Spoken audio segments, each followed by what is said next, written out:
Hello friends, আশা করি আপনারা সবাই ভালো আছেন।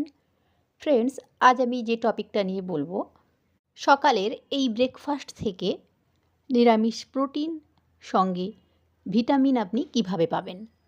আমি এখানে সকালে ব্রেকফাস্টের জন্য কিছুটা ছোলা ও আলু সেদ্ধ করে নিয়েছি। এই ছোলা কিন্তু নিরামিষ প্রোটিনের খুব ভালো একটা উৎস বলতে পারেন। আর আলুর মধ্যে থেকে আপনি প্রচুর পরিমাণে শর্করা পেয়ে যাবেন।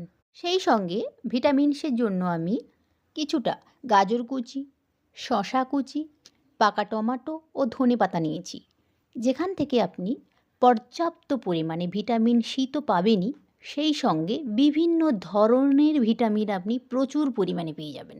গাজর কুচির মধ্যে থেকে আপনি পর্যাপ্ত পরিমাণে ক্যারোটিন পেয়ে যাবেন, যেটা কিন্তু আমাদের চোখের জ্যোতি ঠিক রাখতে সাহায্য করবে।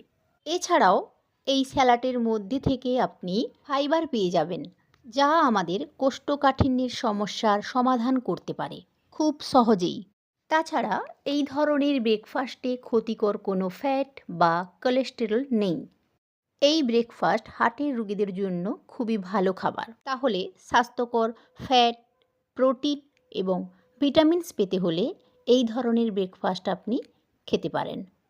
তাছাড়া ওজন কম করার জন্য এই ধরনের ব্রেকফাস্ট কিন্তু খুব কাজে দেয়।